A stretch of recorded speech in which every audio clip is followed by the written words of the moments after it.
commençons par le commencement. Mathieu Chédid. Voilà. C'est ça, le début du débat. Faut savoir que Mathieu Chédid aime a une famille de ouf. Voilà, faut le dire. Ah, il a une famille d'artistes. Sa grand-mère, déjà, était une poétesse. Décrite, en tout cas par des étudiants qui l'ont vue comme une optimiste espérante. Là où c'était un peu difficile à l'époque pour la jeunesse. Elle est née en Égypte et elle écrira beaucoup sur la tragédie libanaise, pour laquelle, pour le coup, je ne suis pas renseigné parce que là, c'est de l'histoire. Mais elle écrit vraiment, vraiment beaucoup. Et elle a soutenu, dès le début, le désir de devenir chanteur de M en lui transmettant son amour de la vie et l'humanité. Et ça, c'est lui qui le dira. Et son livre le plus connu, c'est Le Message, je crois. Ouais. C'est Le Message, mais du coup, elle écrit vraiment. Depuis son premier livre, son premier poème, il sera de 1943, puis son premier roman en 52. Voilà. Donc c'est récent, c'est assez optimiste. Voilà ce qu'il faut retenir de sa grand-mère, une très très bonne écrivaine. Et elle est du coup très connue, comme je vous l'ai dit, pour son livre Le Message. Et Mathieu Chédid a une autre chance, son père c'est Louis Chédid. Qui est Louis Chédid? Bon, c'est son père, mais c'est aussi celui qui fera, je vous le donne dans le mille, ça. Il y a des colorants pas marrants, du mazout dans les océans, et des trucs bizarres dans nos assiettes. Pauvre beefsteak, la petite Juliette et son Roméo tournent à poil dans les films porno. Y a pas plus d'amour sur pellicule que de fleurs sous le bitume. Ouais, mais c'est pas toi qui décide. Très vite, on sent que le style de M n'appartient pas du tout au style de son père. Mais il a commencé la musique grâce à lui. Et lui est déjà une icône, à l'époque, de la musique. Plus traditionnelle, mais c'est déjà une icône. Et je vais vous le montrer aussi il y a longtemps, avec justement M. Vous allez voir.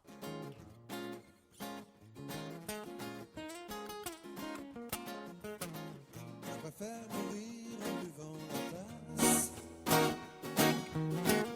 que de finir à Alcatraz. Me faire bouffer par les requins. Donc ce que vous proposez comme d'habitude, c'est de la poudre de perlimpinpin.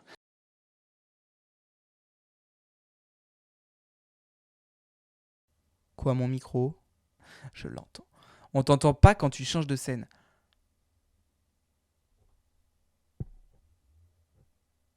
Toi, t'es un bon, toi. Mais du coup, ce que je vous disais, c'est que déjà en 1993, Louis Chédid interprète du coup avec Mathieu à la guitare une musique à l'Institut National de l'Audiovisuel. 1993, c'est hyper tôt, parce que Mathieu Chédid est né quand même en 1952. Alors attendez, c'est de mémoire, mais en 1971, pardon. Mais c'est pour vous dire, le mec, il a 22 ans. Et il est déjà à l'Institut National de l'Audiovisuel. Filmé par l'INA. À l'époque, l'audiovisuel, on le limite quand même. Ça veut dire que... Ah, le mec commence à peser dans le game. Je vous ai même pas montré de photo de ce mec. De Mathieu. Si vous ne le reconnaissez pas avec... Si vous le reconnaissez pas avec cette photo, vous pourriez le reconnaître avec celle-ci. Celle-ci ou toutes les autres, finalement, avec sa guitare, à l'ancienne, tard l'époque, comme on dit chez nous. Voilà, ça c'est Mathieu Chédid.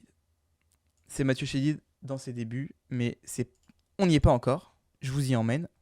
Patientez un petit instant. Donc, comment est-ce qu'il commence? C'est assez simple. À 12 ans, il fait déjà de la guitare avec les Souchons. Oui, Souchons. On connaît tous ce nom. Il a un déclic musical. C'est pas plus en rapport avec les Souchons, hein, mais il rencontre David McNeil, qui lui apprend 3-4 accords fondamentaux à la guitare. Et il les répète en boucle, jusqu'à les connaître par cœur. Et la guitare, en tout cas c'est ce qu'il dit dans toutes ses interviews, est rentrée dans sa vie à ce moment-là. À 14 ans, du coup, il fait un groupe avec Woolsey et Souchon. Donc Laurent Woolsey et Souchon, j'ai plus son prénom, mais vous savez qui c'est. À 14 ans, il a un groupe avec déjà ses grands noms. Mais ce sont des enfants encore. Mais comme je vous le disais, Mathieu, il est né dans une famille d'artistes. Et du coup, comment on fait pour se détacher de cette image, de ce truc, de se faire son propre nom? Et bien c'est assez simple, il mise sur l'excentricité. On l'a bien vu de toute façon dans la photo que je vous ai montrée. En s'inventant un personnage, c'est aux alentours des années 1996 qu'il va le faire. De toute façon, vous avez bien vu dans l'Institut National que je vous ai montré juste avant que il n'a pas encore son identité, quoi. C'est un jeune, il n'est pas encore M. Il est encore Mathieu Chédid, mais il n'est pas M. Voilà. Donc aux alentours de 1996, vous pouvez considérer que le personnage de M apparaît. Et la question du coup, d'où lui vient cette petite coupe en M toute décoiffée? C'est une autre anecdote qui est assez marrante. Il le dit aussi dans plein d'interviews. Je vais vous remontrer cette coupe. Au début c'est ça. Bon, on ne juge pas. C'est un vampire, voilà, tout simplement. Et après, ça devient ça, des coiffes, puis des casques. Voilà. Mais il gardera, en tout cas, encore aujourd'hui, ce M. Il y avait un hibou de Bernard Buffet. Voilà. Sa coupe s'inspire de ça. Voilà, c'est assez simple. Non, bon, il y avait ça chez lui, chez ses parents. Ça l'a un peu inspiré. Et pourquoi M déjà? Parce que Mathieu Chédid. Et qu'ensuite, il trouve que c'est une très belle lettre, puisque c'est une des seules lettres coiffables. Et il a raison. Après, qu'est-ce qui se passe dans sa petite vie perso? Bon, le mec fait un peu sa vie quand même, hein, parce que il grandit. Il a une fille avec Céline Barry, qui est honnêtement un peu une random. Et il aura une fille qui s'appellera Billy, et qui aura d'ailleurs son morceau. Je vous fais écouter. Billy, tu lis dans tes pensées. Billy, Billy, tous nos secrets. Billy, ma vie, toi seul sais.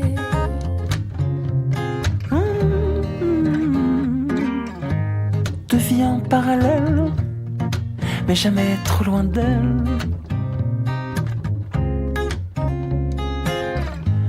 Quand elle prend son envol, je souffle dans ses ailes.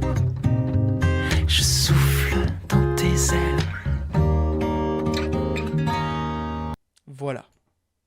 Vous avez entendu Billy, une ode à sa fille. Très belle ode, pardon. Je n'ai rien dit. Et aujourd'hui, Billy fera de la musique. On l'entendra d'ailleurs dans ce morceau. Voilà, j'ai raccourci, il n'y a pas sa partie. Mais on l'entend. Elle chante et elle fait partie de la famille Chédid en tant que musicienne elle aussi. Elle n'a pas encore son identité, elle fait pas encore de concert. Mais elle aussi, c'est une musicienne. Évidemment. Voilà. Avec Céline Barry, ils vont divorcer. Ça arrive. Et lui, il va rencontrer Loïka Saint-Mleu. Et ils auront 2 enfants. Pour le coup, ils sont vraiment jeunes, donc il se passera rien. En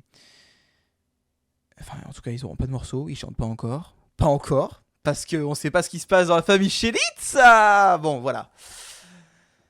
Et du coup, Mathieu, il va sortir son premier album. Alors, je ne vais pas mettre les musiques dans l'ordre dans lequel il les a sorties. On va essayer de faire en fonction de sa vie et de comment est-ce qu'on peut rythmer et illustrer sa vie via ses chansons. Bref. Du coup, son premier album, il s'appelle Le Baptême. Et il ne percera à l'international qu'après la sortie de Machistador. C'est pas grave, ça fonctionne. Je suis un machistador. Je sais qu'elle m'adore. Ça, j'en suis sûr. Non, y a pas d'erreur. Machistador.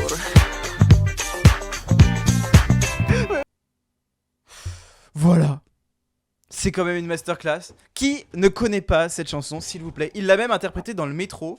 Alors, il y a quelques années de ça, mais elle a été diffusée il y a une semaine sur la chaîne de McFly et Carlito. Ils l'ont fait dans le... C'est de la pop rock française qui parle à tout le monde et qui va s'avérer un peu plus solidaire par la suite dans son œuvre. Mais de toute manière, on va continuer à le voir.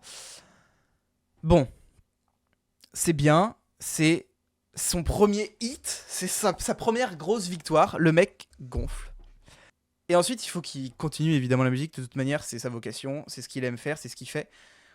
Et du coup, sa grand-mère écrit « Je dis M », vous allez l'entendre, en 1 heure. Il la sort en 1999 et c'est son vrai 2e tremplin pour une carrière qui est quand même déjà bien lancée. Honnêtement, il abuse. Je dis M et je le sème sur ma planète. Je dis M comme un emblème, la haine je la jette. Je dis Exceptionnel. Il faut le dire, la musique de M s'avère être exceptionnelle. En tout cas, je sais pas si vous l'avez analysée, mais elle est super complète. C'est du rock, fait maison. On n'utilise pas d'ordinateur. Ce sont des groupes un peu à l'ancienne. C'est un peu un peu comme Mika, on l'a comparé à tous les grands noms du rock. Autant aux Beatles que un peu à Bowie, mais français. Et un peu plus pop. Mais du coup, maintenant, là, tout de suite, on parle plus de Mathieu Chédid, on va parler de M, parce que son personnage, comme je l'avais dit, il est arrivé depuis 1996. Mais à un moment, le personnage de M a pris trop de place dans la vie de Mathieu. Et du coup, il va devoir prendre le large, en tout cas c'est le besoin qu'il ressent, et il va le faire. Hein. Il s'est séparé d'Audrey Tautou. Anecdote, M était avec Audrey Tautou pendant une petite période. Il part au Mali, et il se définira dans des interviews, alors on l'interprète comme on veut, je prends pas de position là-dessus, mais comme plus masculin qu'avant. Voilà, il passe du sensuel au sexuel dans ses musiques, on va l'entendre, hein. je vais en mettre tout à l'heure. Et si les calculs du coup sont bons, à peu près, il a fallu 37 ans à Mathieu Chédid pour devenir un homme. En tout cas, c'est comme ça qu'il le décrit. Aujourd'hui, il a 52 ans. Mais c'est lui qui chante la scène avec Vanessa Paradis. Mais oui, mais totalement. Et c'est le prochain point. Bravo. Qu'est-ce qui fait qu'il est si fou? Qu'est-ce qui fait que M, en vrai, c'est une putain de légende, quoi? Qu'est-ce qui fait que ce mec, il pèse dans le game? D'abord, les internautes d'Europe 1. Les internautes d'Europe 1, en 2012, vont attribuer le prix des meilleurs concerts à M. Donc, M, c'est aussi un groupe, hein, après. Ce sera des groupes, parce qu'il va il va travailler avec plusieurs musiciens. Mais M fait les meilleurs concerts, selon Europe 1, en tout cas en 2012. Et il gagne également l'Étoile du Parisien en 2019. C'est un showman. C'est un putain de showman. Il fait venir une petite scène qui se décroche de la scène de base. Il est au milieu, hein. Et il chante au milieu des gens, quoi. Sur une scène pas si haute. Et il traverse toute la salle. C'est un zénith, il traversera tout. Il monte toutes les marches. Le truc est putain de sportif, quoi. Enfin, le mec est un athlète, en fait. Tout simplement, voilà. Là, je vais vous montrer une autre vidéo qui va vous montrer ce qui fait qu'il est fou aussi. C'est tous ses feats. M a fait énormément de feats et en voilà un peu particulier. Alors, c'était pas sur un morceau, c'est sur un plateau télé, mais ça reste un feat. Je vous le laisse. C'est Johnny et Mathieu.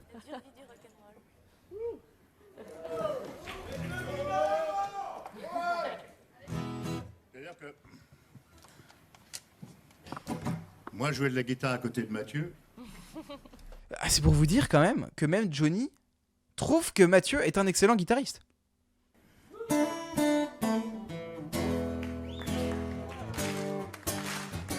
On va tout regarder, je pense que ça en vaut le coup. Hey Joe, Ça nous fait du bien d'entendre on Johnny va à nouveau. comme ça aller, et après le feu chez toi.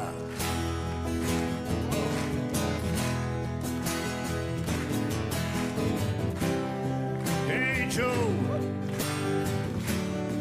Allez, viens dire bonjour. T'en mourras pas.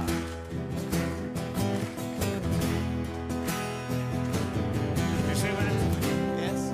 moi je rentre à l'heure qui me plaît. Bien, t'as raison. J'ai même plus de montre, j'ai tout mon temps. C'est une bonne idée. C'est un feat improvisé, hein. Ce qui m'attend chez moi, je le sais. Rien qu'un lit froid. Quand même l'ancien Canal+. Allez, Matt. Ouais.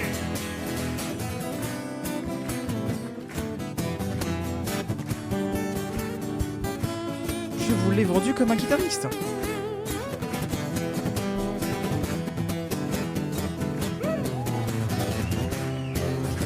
Il faut se dire que le mec en concert fait ça debout, en chantant et en courant. Et ça, je trouve ça fou quand même.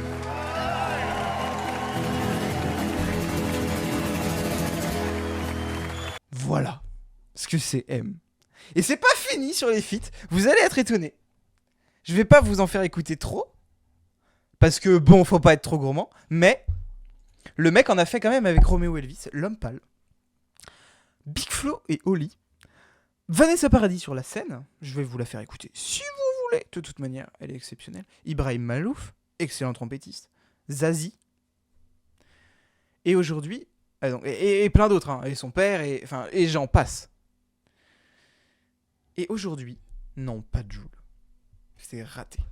Mais aujourd'hui, alors non, déjà on va mettre Vanessa Paradis, la scène, Vanessa Paradis, Mathieu Chédid, et je vais vous le mettre en live parce que ils ont fait un live, justement,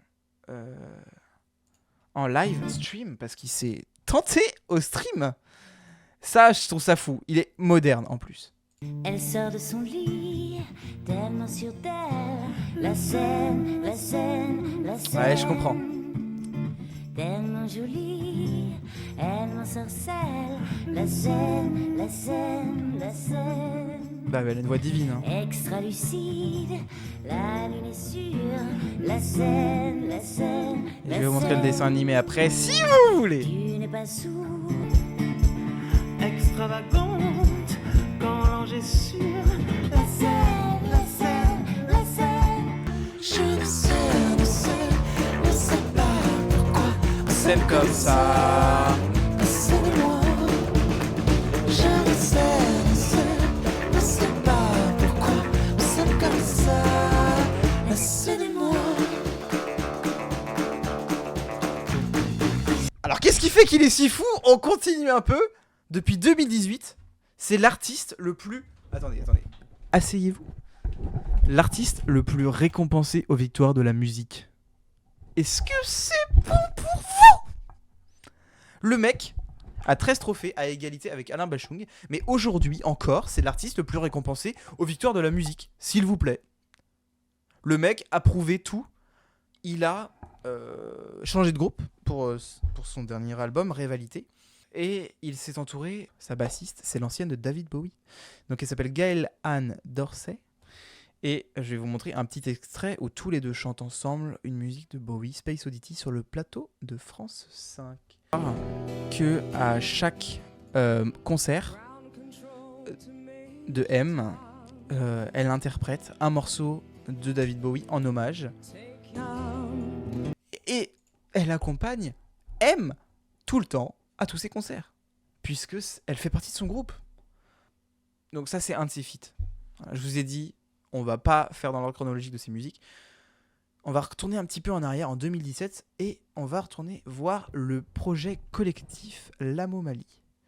C'est un collectif qui naît en 2017, qui fonctionne très très bien. Il fait suite à un voyage en 2015 au Mali, du coup, par Mathieu. Donc c'était après son voyage où il devait se recentrer sur lui, dont je vous parlais tout à l'heure. Et avec 3 chanteurs et musiciens maliens, il va sortir un album solidaire. Ils sont aimés de tous. Ce collectif marche du feu de Dieu. Du coup, il gagne un lauréat pour musique du monde, aux victoires de la musique. Encore, ça fait beaucoup là, non? Ok. je vais vous montrer un petit morceau d'une musique d'un de ses albums, de l'album La Momali, et c'est Bal de Bamako, la musique certainement la plus connue. Béni soit qui au mal et danse au son des balles de Bamako. Bal de Bamako, bal de Bamako, bal de Bamako. J'étais dans la peau. Bal de Bamako, bal de Bamako, bal de Bamako. J'étais dans la peau.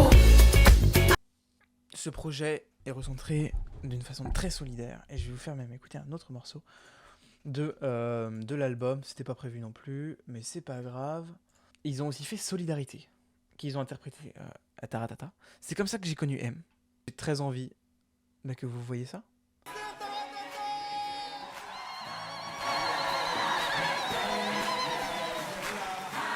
Donc Ibrahim Malouf.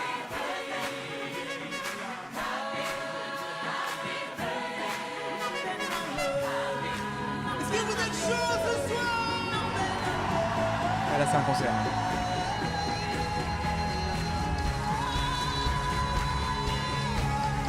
Pas à l'anniversaire. Vous entendez tous les solos de M qui se déplace encore une fois.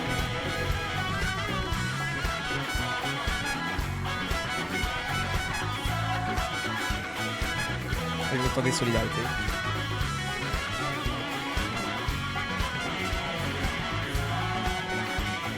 C'est un artiste très engagé. Voilà, il faut le savoir. Alors, en quoi, du coup, c'est un grand musicien? Parce qu'on a vu pourquoi est-ce qu'il était... Enfin, sa famille, on a vu sa famille. Et je vous en montrerai une autre de sa famille derrière. Mais bref, on a vu sa famille, on a vu ses débuts. On a vu ce qui faisait qu'il était quand même dingue. Et là, on va voir pourquoi c'est un grand musicien, au-delà du chant et du personnage, quand même. Faut rappeler que c'est un auteur, compositeur, interprète, le mec. Il écrit, il joue la musique, il la compose, et derrière, il a fait un concert. C'est beaucoup. Il a quand même une voix qui est à lui, le mec. Il chante très aigu, hein, il faut le dire. J'essaye de vous montrer l'œuvre de quelqu'un. Et si demain, et l'émission de demain, Aranfleur, sera peut-être sur quelqu'un de complètement différent. Je vous demanderai jamais d'aimer, ou j'essaierai jamais de vous convaincre d'aimer, mais j'essaierai de vous convaincre de comprendre l'importance du personnage. Voilà. Donc il a une voix à lui, qui est assez aiguë. Il faut le dire. Un peu comme ça. Mais mieux chanté peut-être. Il a des Césars et nominations. Je vais vous montrer la liste si vous voulez. Le mec a gagné, ou a été nominé ou lauréat de ça, tous les ans, quasiment. Le mec connaît pas ce baisse de régime, quoi, parce qu'autant 2020 que 1999, le mec tourne à fond. Et il fait encore des concerts tout le temps, hein, bien évidemment. En 2017, il fera une musique pour un film. Il fera la musique du film Ne le dis à personne, film pas très connu. Néanmoins, vous allez reconnaître les visages à l'intérieur. Sorti en 2007, et il sera nominé, même je crois lauréat. Il a été lauréat pour la meilleure musique improvisée. Non, alors pour la meilleure musique de film, voilà, pour la meilleure BO. Et pour l'anecdote, il l'a improvisé. Il a été face à l'écran et en fait, il avait vu ce fonctionnement chez quelqu'un d'autre. Et il s'est dit, mais pourquoi pas moi? Et quand on lui a proposé de faire la BO, il a dit, montre-moi les images. Et il a improvisé en direct. Et voilà ce que ça donne. Je vais vous montrer la fin. Mais c'est pour que vous entendiez cette musique.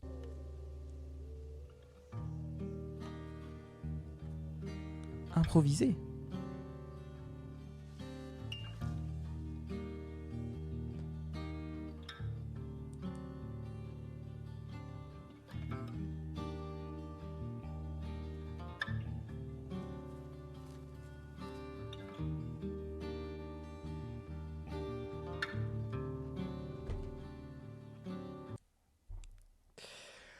Alors, faut savoir que bon, il n'interprète pas que des rôles d'handicapés. Le film qu'il a interprété, enfin le film où il a joué, Intouchable, Bon, c'est un film, hein, donc non.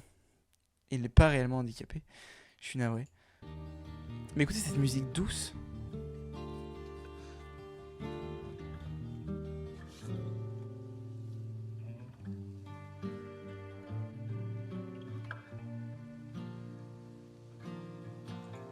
Interprète un thème de musique comme ça en étant face à l'image, mais bon Dieu de bon Dieu. Enfin, là, c'est pas ne pas aimer la musique de M. Là, c'est ne pas aimer de la musique parce que, désolé, hein, mais franchement, enfin, faut reconnaître que M est un artiste. Voilà, ouais, oui, j'essaye finalement de vous persuader. Bon bah voilà, j'ai craqué. En 2012, bref. Oh non, j'avais prévu de vous le montrer en fait.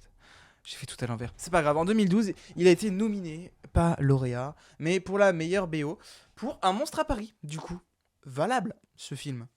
Et c'est un musicien multifonction. Et là, je vais vous montrer quelque chose de complètement différent. Le Labo M, c'est un labo qu'il a fait chez lui. Voilà. Il a une maison de campagne, dans laquelle il vit, hein, je crois. Et il a fait un studio de musique, bien évidemment. Ça paraît plutôt logique, ça. Et voilà. Le mec fait des morceaux en live.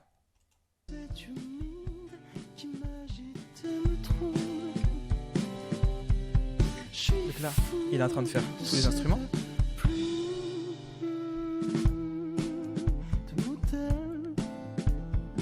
Un putain de musicien multifonction, quoi. Le mec, c'est mieux qu'un mixeur, en fait.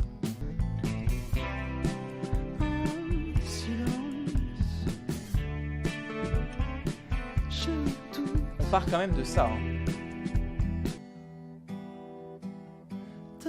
Et on va arriver à quoi ?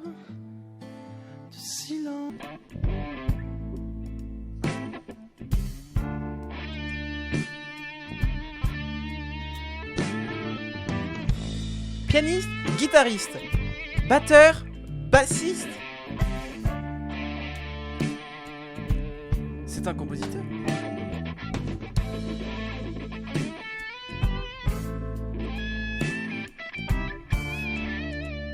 Et fait ça en stream, quoi. Le mec posé, hein. Est-ce que tout le monde va bien? Bien sûr qu'on va bien. Regarde ce que tu nous proposes. Donc c'était en live, c'était il y a 4 ans, diffusé en 2020 à 23h23. Comme quoi, ce mec aime être atypique jusqu'au bout. Et qu'est-ce qu'il va faire qu'est-ce qu'il fait après que c'est quand même un grand homme qu'est-ce qui fait qu'on kiffe ses concerts? Qu'est-ce qui fait qu'on kiffe qui il est? C'est qu'il est proche de son public. Je vous l'avais dit tout à l'heure, quand tu vas à son concert, tu sais que le mec va finir à côté de toi, quoi. Que tu sois assis dans les gradins, handicapé, enfant, que tu sois dans la fosse, le mec va venir à côté de toi. Et il a même fait quelque chose. Il s'est fait accompagner pendant toute sa tournée, à chaque fois, de quelqu'un, du public. Pour interpréter Nombril, un morceau qu'il avait fait, pas dans le dernier album, enfin qu'il a repris, hein, mais qui est sorti avant et qu'il a souhaité... ressortir dans l'album et partager avec des gens. C'est-à-dire qu'il a choisi sur Instagram des gens qui lui ont envoyé une vidéo de interprétant Nombril et il les a sélectionnés pour venir chanter sur scène devant tout le monde. Franchement, quelle bonté d'âme de partager ce moment. Je sais pas s'il y en a certains de vous qui ont déjà fait du théâtre ou de la musique, mais je peux vous jurer qu'être sur scène, tu stresses au début. Mais après, c'est formidable. Bon, je vais vous montrer là du coup un duo de Nombril, pas avec, pas du tout même, avec un mec, un random, un fan, mais avec Manu Payet, à l'Accor Hotel Arena. Voilà, hein. M et Manu, c'est parti quoi. Comment ça va, Emmanuel? Ça va très bien, merci. Mais regarde, il l'infantilise, je trouve ça super drôle. Bonsoir tout le monde, bonsoir, merci. À Bercy. Alors, tu habites où, Emmanuel?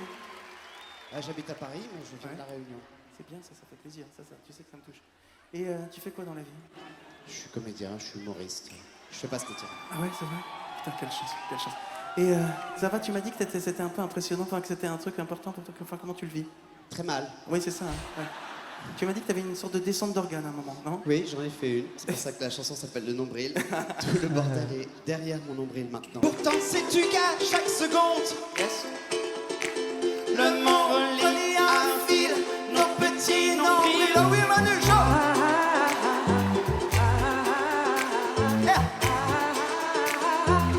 Nos petits nombrils. Vous allez entendre sa voix aussi, du coup.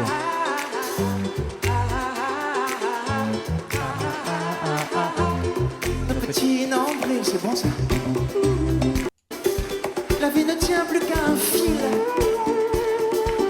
Actualisés qui sont nos petits nombrils. Chantez plus fort. Nos petits nombrils.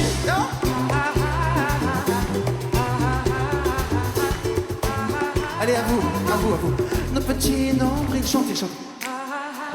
Voilà. Moi, je suis désolé, mais son œuvre complète m'enjaille. Je crois d'ailleurs, et je suis navré de le dire comme ça, mais que c'est la fin et qu'on a fini la première édition d'Art en Fleurs sur M. Je suis trop content de le faire. J'espère pouvoir en refaire assez rapidement. De toute façon, je vais en préparer plein parce que j'adore ça. Parce que j'aime bien être avec vous, parce que j'aime bien parler des gens que j'apprécie, en tout cas pour lesquels j'aime l'art, parce que j'aime bien mettre en avant la culture, parce que je suis très proche et touché par toutes ces formes artistiques qui nous entourent au quotidien. Et je vais... Mais merci d'avoir été là, merci d'avoir regardé jusqu'au bout, merci YouTube d'avoir regardé si vous en êtes arrivé là, c'est que c'était bien. C'est ciao, au revoir.